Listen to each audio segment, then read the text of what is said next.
Portions of this video are covered by copyright law, Section 17 USC 107, fair use. Toto, I have a feeling we're not in Kansas anymore.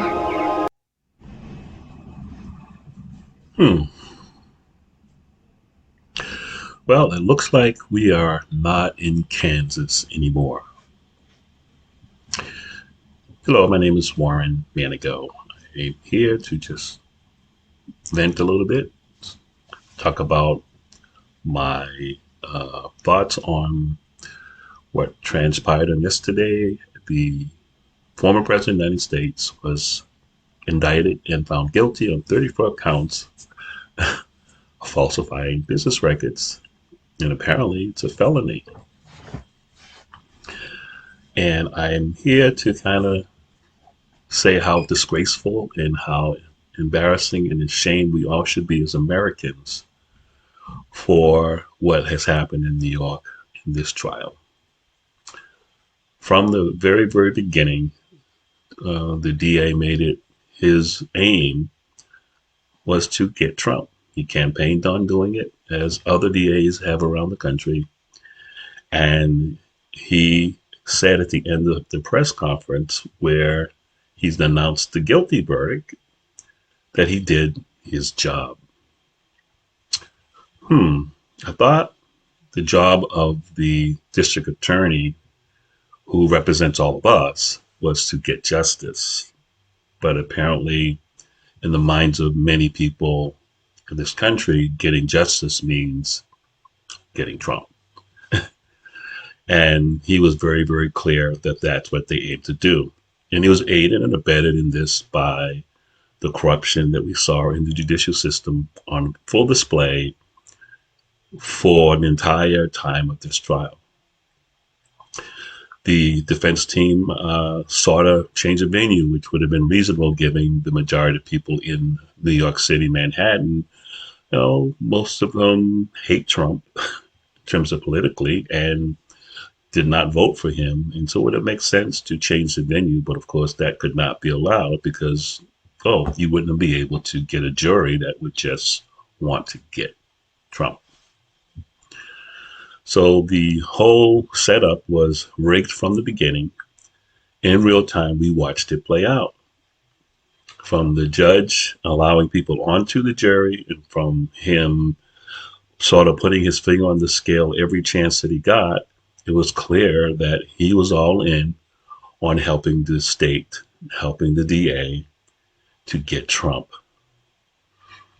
When the trial began, after the ridiculous voir dire of the jury, the defense made a motion, besides the change of venue motion, they made a motion, I believe, to restrict certain testimony, one of which was from Stormy Daniels. And their motion basically said she has no bearing on the charge, which is falsifying business records. She had no knowledge of what they did, how it worked. She was not involved in any of that. And so there was absolutely no reason to have her on the stand testifying in front of this jury. After making that motion, the judge ruled that, well, that might be true, but since the falsification of business records was supposedly based on an attempt to cover up something that did have something to do with her, he was going to let her testify. And he said, they would limit her testimony and, they would make sure. But reality was they had no intention of limiting anything. Now, I am not a lawyer, but I have seen many on TV and actually have been in my lifetime, 73 years old, been on a few juries. And I do remember the words probable, I may get the terms wrong. You have prejudicial versus probative. So the evidence is more prejudicial than probative. You're supposed to not let the evidence in because you're not trying to prejudice the jury, just trying to give them the facts. That was the argument of the defense, which the judge struck down. Fast forward, once the testimony got in, and she pretty much went buck wild on the stand, talked about everything under the sun, everything but anything to do with the case of falsifying business records. She talked about the color of his underwear and all kind of nonsense that was clearly done to inflame the passions of the jurors to not like the defendant. The typical thing that you should not do must not be done. Not only was it done, but it was enabled by the prosecution and by the judge. We saw them do that. To make matters worse, at the end of her testimony, the judge had the audacity to scold the defense team after she had gone and did what she did and tell the defense team, I'm surprised you all didn't object more. You shouldn't have let all that stuff come in. Go check the record. That's what he said to them. And that's against the reality that when they were objecting a lot during the trial, he overruled them every single time. So again, was this really how justice works in America? Is this really how courts are supposed to function in America? Is this really how judges are supposed to act in America? Because up until now, we sort of believed that it was fair. We sort of believed that it wasn't rigged. We sort of believed that you would be treated honestly and fairly. But what we're seeing, no, not so much at all. Stormy gets off the stand, and next they go to their star witness, Michael Cohen. Michael Cohen is a convicted felon. He's a convicted liar, convicted perjurer. He has lied to everyone and anyone he's ever talked to in any official capacity, whether it be Congress, whether it be the Department of Justice, whether it be the various court cases that he's involved in. He is a known liar. I think the defense called him the GOAT, the greatest liar of all time. That's a wonderful term, and it fits him very well. This is their witness that they need to connect Trump to the charges of falsified business records. So what does he do? He comes in, and under the questioning of the prosecution, he has one story. And the story is that Trump directed him. He knew all about it. And he was directing how they were going to record the things. And therefore, Trump is, in fact, guilty of this falsification of records. Under the cross-examination of the defense, Cohen changes his story. He cannot prove or demonstrate anything that he said under direct to be actually anything that was truthful. He basically changes up what he says, and they demonstrate by just asking them direct questions and on cross that the phone call that just said demonstrated that Trump directed you was not even a phone call about that. So basically, he lied about Trump directing him, and he was the only connection to even the misdemeanor crime of falsifying business records. He gets off the stand, and the judge now interferes with the ability of the defense once again to even make a case for this being thrown out. They motion now that the prosecution hasn't made their case based on the evidence they present. They haven't made a case. Trump did anything. In a typical scenario like this, one of the remedies would be for the judge to dismiss the case because the prosecution hasn't made the case. But the judge says, no, we're going to let the jury sort that out. No, he made some kind of comment that was really strange, that the people in New York are smarter than that. They're not going to just, be swayed by perhaps Cohen's lying about this, but he might not be lying about this. We're going to let the jury sort all that out. In a real court of justice seeking the truth, the prosecution, the burden is on them. If they haven't made the case should have been stopped at that point. But of course, this judge is not going to do that because the purpose of all of this is to get Trump. So the closing arguments happen. The defense goes and makes their case on why this basically is a bogus case from Jump Street. Consider this. They claim that he falsified business records in an attempt to cover up another crime. That's why it's a felony. But there's no evidence presented in this case that says what the other crime was. There really is no evidence presented in the case that he even falsified anything, that he even directed anything. Interesting, again, another side note, the person who would know about how the books were done was Eisenberg, who the same prosecution team has locked up in Rikers, because when they went to him to try to get him to lie on Trump, or we call it compose versus saying, he was just going to tell the truth that no, everything was on the up and up. There was no falsification. It was a business expense. It was a legal expense. We booked it as we booked it. And when he was not able to do what they wanted to do, they were somehow able to hold him in contempt and put him in Rikers. So he's not able to testify. And notice they did not call him to testify on their behalf because he's the person who would know most about the business records. Because it was never about the business records. It's just about getting the charge, bootstrapping it to this some fake, bogus felony that no one knows even to this day what it was. This is how justice works in America. No, Toto. Yo, Toto. We're not in Kansas anymore. So the trial is over. The defense has closed with their final summary remarks, and now it's prosecution's term. The prosecution then goes in, and they're the ones who tell the jury about these other three crimes, possible crimes, that Trump committed. The prosecution can't do that because there's no evidence in the case that any of these things was a campaign violation, or it was a tax violation, or it was some other paperwork shuffle that happened that made it another crime. They just throw that in as possible reasons why this is in fact now can become a felony. They're making the arguments of the other crime before the jury after the close of the case. That's not how that's supposed to work, is it? No. That's what they did. So they suggested to the jury that it was possibly a campaign finance violation was the other crime that makes this a felony. It extends the time for the statute of limitations for the misdemeanor crime to make it a felony. So now, of course, you can find them guilty. But campaign finance is federal law. They have no jurisdiction. They have no standing. And Trump was not convicted or even accused of violating campaign finance laws. So what does that have to do? Why is that even in the case? They just throw it in the case to claim that it could possibly be the other crime. Or the other crime could possibly be some kind of tax violation because they did a 1099. That's local.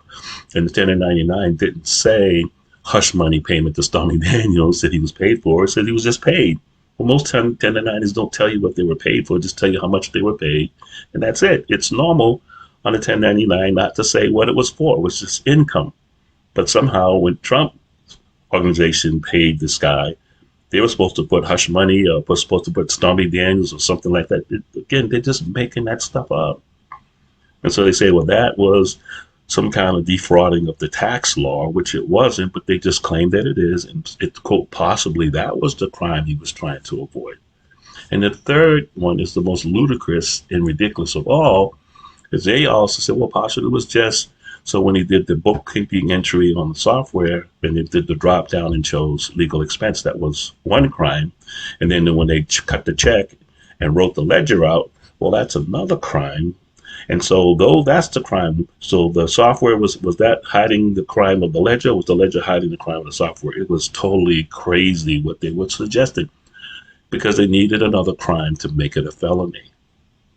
And so they told the jury, you can pick any one of those. And you don't even have to be unanimous on that. Just pick one. It's a smorgasbord. Pick one. Doesn't matter because we just want to get this guy. And here's the part that makes me sad and mad. We had two lawyers on this jury. I am not a lawyer. But from what I did hear in the case, and people say, well, hey, Lauren, you weren't there. You didn't hear everything that the jury heard. I didn't need to hear everything that the jury heard. Because what I did hear was enough for me, if I was on that jury, say, no, you haven't made the case beyond a reasonable doubt that Trump did anything based on what I did hear. If there's other things that they heard, and then they need to kind of make that really clear because we walked through the testimony and based on the testimony, there was nothing there. And you have two lawyers on this jury. One or both of those lawyers should have hung that jury just on an ethical basis, on basis of the ludicrous nature of this case. But of course, they wouldn't do that because one, they're Democrat voters. Two, they're going to have to answer to their fellow lawyer friends and company if they did that. So they're not going to take that heat. They're not going to take that smoke. So clearly, they just let it happen. Shame on them. Their credentials ought to be called into question. Their right to be a lawyer ought to be called into question. And I also blame the jurors. The jurors were made up of people supposedly who said at the gate we're able to make an honest determination about this despite how we feel about President Trump.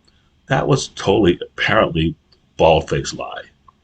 Because in order to find this man guilty of 34 counts of falsified business records, you have to believe that it's the nonsensical premise of this case. 34 counts. How did they get 34 counts? Let's say I robbed a bank and I stole $5,000.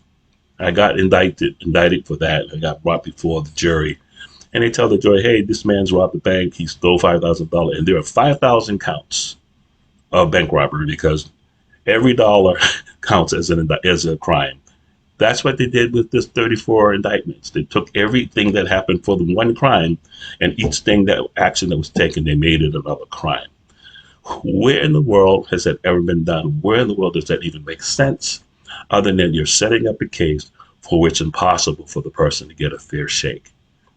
And for the jury to see them just do that and go along with that, rigged.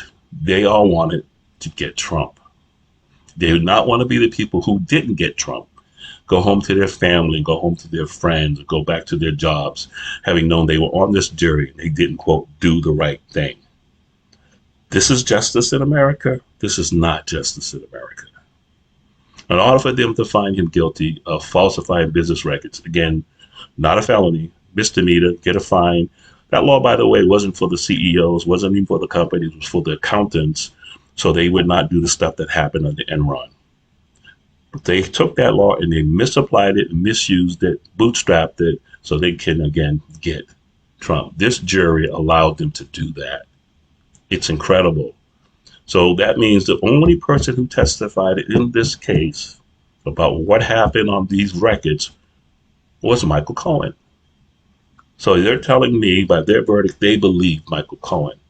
He lies about everything else. When it came to this one thing, he's telling the truth. I don't understand or anyone who can say, look the American people squarely in the face and tell honestly they think Michael Cohen was telling the truth about what he claimed Trump did. And even if he did, it's not a crime. It's not a felony. It's not something that you put people in jail for at all. But they were okay with it. So they believe him, and then they say he's guilty of 34 counts of falsified business records. But lastly, remember, it can only be a felony if there's another crime. To this day, we're sitting here now, trial is over, guilty verdicts, but nobody still to this day can tell you what was the other crime. Again, as I said earlier, the prosecution at closing, his closing remarks, he tells them what possibly could be the other crime. So we're putting people in jail for possibly doing something. What's this, minority report now? What, we're doing something to prevent, is this pre-crime? What is this? That's not justice. And the jury apparently went along with it. Yo, Toto, we're not in Kansas anymore. This is the most outrageous case I've ever seen, the most outrageous act of corruption in the judicial system I have seen in all of my years. It's shameful, it's disturbing and discouraging, and it only serves to make me more determined to vote for Donald Trump than ever before. And I'm going to advise all of my friends, some of whom may not speak to me once I tell them what I think. If you don't vote for this person, everything that was done to him will be coming our way. Because if they could do this to someone of his means and stature, trust me, they will do it to anyone who gets in the way of what it is they want to do. So we need to take action. We need to show up at the polls en masse in November and send a message to our overlords that, you know, we've had enough. We're not taking it anymore. Willis, James, Smith, Bragg, this kind of legal warfare against people who you don't like, Department of Justice, all of you all. We're done. American people, we need to rise up and throw all of these people out of office. Every last person who's involved in this needs to be taken and looked into, investigated to the and held accountable to the full extent of the law. If the lawlessness is being done by the people who are supposed to be the ones adjudicating the law, we have no law of the land anymore. And that's not a message you want to send to the American people. That's not a message that we want to embrace. And so I want to say to all of my fellow Americans, we got to go. We got to do the right thing. Even you got to hold your nose and vote because you have some idea that Trump is some kind of Hitler. He's not Hitler. He's some kind of horrible person. No, we've seen all of the horrible things that these people are doing. And it should make a sane person, a reasonable person wonder, why do they want to get him out? Why all of this so he can never be president again? What is it that they're afraid of? What they're afraid of is that when he gets back to that office, he's going to begin to undo and unravel all of the corruption that has been there for decades. Get out and vote. It's time to stand up and fight. And by fight, I don't mean physical fight. This is a spiritual warfare, and this is a political warfare, and we need everybody on the front lines. So that's my take. Toto, we're not in Kansas anymore. We're riding the whirlwind right now, but with the help of the Lord, we'll get back to where we need to be. And hopefully this will be a better end to this story than it is right now. Thank you for hearing me out. Feel free to post your comments. Keep it respectful, but I'd be interested in your thoughts on this. But thank you. May God bless you. May heaven smile upon you is my prayer. Bye-bye.